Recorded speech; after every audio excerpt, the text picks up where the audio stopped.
प्यारे भाई और बहनों, आज हम नई कहानी के साथ हाजिर हैं। हम उम्मीद करते हैं कि ये वीडियो आपको ज़रूर पसंद आएगी और आप अपने दोस्तों के साथ ज़रूर शेयर करेंगे। ये कहानी एक गरीब परिवार की है, जिसमें हामिद एक गांव में अपनी बीवी सलमा के साथ रहता था। हामिद गरीबी से बहुत परेशान था। ना उसके पास खुद की ज़मीन थी और ना ही पैसा था और ना ही कोई रोज़गार था। दिन भर मजदूरी करके जो थोड़े बहुत 40-50 रुपये मिलते, वह 2 वक्त की रोटी के लिए ही निकाल पाता था। हामिद की बीवी अल्लाह पर बहुत यकीन करती थी। वह रोज़ाना 5 वक्त की नमाज पढ़ा करती थी।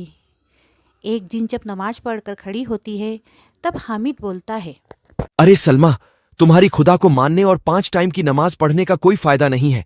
यह अल्लाह भी बड़ा कठोर दिल वाला है। मासूम की आवाज नहीं सुनेगा। मत किया कर इतना अल्लाह की इबादत। आज तक अल्लाह ने तेरी सुनी है, जो अब सुनेगा। वही गरीबी में दिन काट रहे हैं और इतने सालों से औलाद का सुख नहीं मिला। वह अलग दुख है हमारे किस्मत में। मुझे यकीन है अल्लाह हमारी जरूर सुनेंगे। मुझे अपनी इबादत और अल्लाह पर पूरा भरोसा है। अल्लाह एक दिन हमारी जरूर सुनेंगे। हमारे सारे दुखों को एक दिन जरूर दूर करेंगे। अल्लाह के घर देर हो सकती है, अंधेर नहीं। चल देखता हूं तेरे अल्लाह तेरे दिन रात नमाज पढ़ने और इबादत करने का कितना फल देते हैं। अभी मैं काम पर जा रहा हूं। देखता हूं कहीं मजदूरी का काम मिल जाए। सलमा को अपने अल्लाह पर पूरा भरोसा था, पर हामिद को अल्लाह पर बिल्कुल भी भरोसा नहीं था। उसे लगता था कि गरीबी और बच्चा नहीं होना दोनों ही दुख अल्लाह ने उसकी किस्मत में लिखे हैं। सुनो जी, घर में कुछ भी खाने का नहीं रखा है, मैं क्या बनाऊं? मैं भी क्या करूं सलमा। आज मैं भी साहब के पास गया था, लेकिन इस वक्त किसी के पास काम देने के लिए नहीं है। खुदा पर भरोसा रखो, वह जरूर हमें इस मुसीबत से निकालेंगे। यह थोड़े से चावल रखे थे, पानी में उबले हैं। खा लो, दिल छोटा मत करो, कोई ना कोई काम मिल जाएगा। हो सकता है कल सुबह कोई काम मिल जाए। बस कर सलमा, बस कर। इतना भी अंधा यकीन मत जगा अपने मन में अल्लाह के लिए। मुझे पता है वह हम गरीबों की नहीं सुनेगा। सलमा भी हामिद की बातें सुनकर परेशान हो जाती है। वह हमेशा अल्लाह का जिक्र करके सोती थी। रमजान का महीना चल रहा होता है। सलमा सारे रोजे रखती थी और सच्चे दिल से नमाज भी पढ़ा करती थी। एक दिन जब सलमा सो रही होती है, तब सपने में देखती है कि एक उसे आवाज आती है, उठो सलमा, तुम अल्लाह पर बहुत भरोसा करती हो। तुम बहुत ही मन से रोजे और इबादत करती हो। अल्लाह तुम्हारी इबादत से बहुत खुश हुए हैं।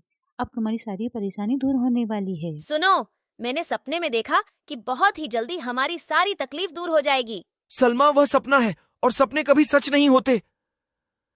अच्छा, मैं जा रहा हूं। देखता हूं खान साहब के पास कोई काम मिल जाए। हामिद खान साहब के पास जाता है, पर उसे वहाँ कोई काम नहीं मिलता। हामिद निराश होकर घर वापस आने लगता है और रास्ते में सोचता है कि आज तो बिल्कुल मेरे पास पैसे नहीं हैं, तो वह कैसे खर्च करेगा। चलते चलते वह थोड़ी दूर भी पहुंचता है, तभी उसे पीछे से एक आवाज आती है। अरे भैया, सुनो तो मैं तुम्हें ही बुला रहा हूं।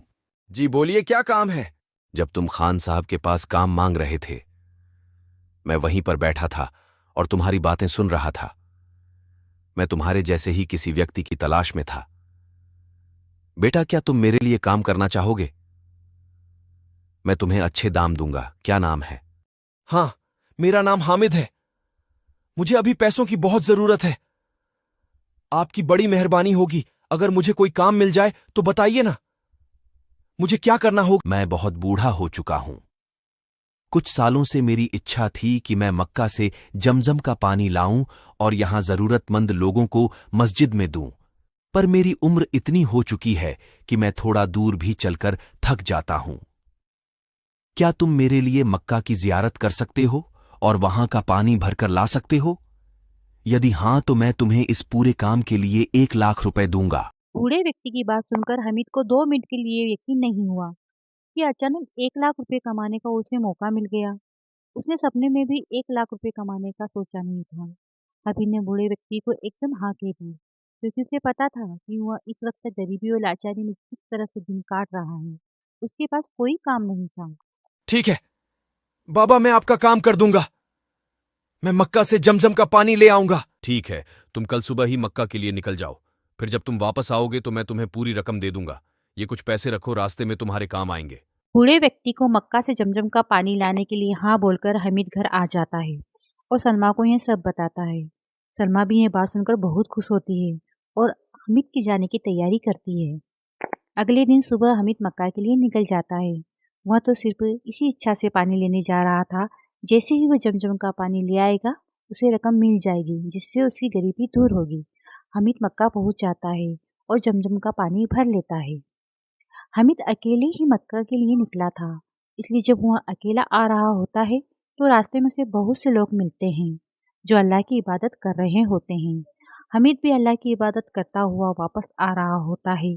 तभी आते समय हामिद को एक झाड़ी के पास से आवाज आ रही होती है।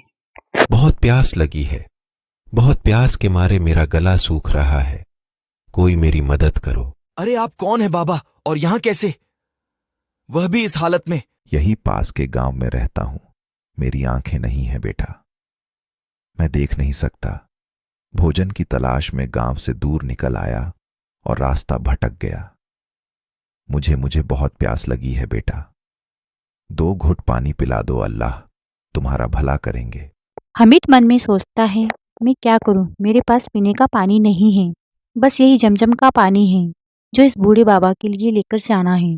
अगर मैं ये पानी इन्हें पिला दूंगा तो उन्हें क्या बोलूंगा? यह पानी तो जरूरतमंद और परेशान लोगों के लिए है और इन बाबा को बहुत प्यास लगी है, मैं इन्हें भी तो छोड़ नहीं सकता। मैं इन्हें ही ये पानी पिला देता हूँ और उन बूढ़े बाबा को बोल दूंगा कि मैं पानी नहीं ला सका, शायद मेरी किस्मत में पैसा कमाना लिखा ही नहीं था। हामिद उस व्यक्ति को मक्का का जमजम का पानी पिला देता है और उस व्यक्ति की प्यास बुझ जाती है। शुक्रिया, तुमने है मेरी सहायता की, मेरी प्यास बुझाई। अल्लाह तुम्हें हमेशा खुश रखे बेटा। आज तुमने इस अंधे फकीर को पानी पिलाया है, मैं भी तुम्हें कुछ देना चाहता हूं। ये पोटली अपने पास रखो और घर जाकर ही इस पोटली को खोलना। बाबा मैं आपको घर छोड़ देता हूं, आप अकेले कैसे जाओगे? नहीं बेटा, मैं चला जाऊंगा, तुम्हें भी तो समय पर घर पहुंचना होगा। तुम्हारी बेगम सलमा तुम्हारी राह देख रही होगी।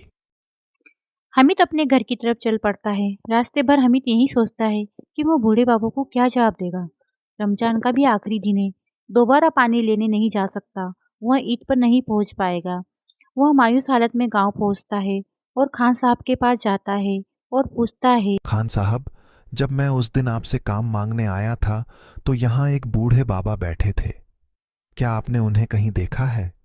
कौन से बूढ़े बाबा? मेरे यहां तो मक्खी भी मेरी बिना इजाजत के नहीं बैठती, तो कोई बूढ़ा बाबा कैसे बैठेगा? मेरी दुकान के पास यहां कोई नहीं आया था। हामिद ने गांव में हर तरह उस बूढ़े व्यक्ति को खोजा था, पर वो बूढ़ा व्यक्ति हामिद को कहीं नहीं मिला।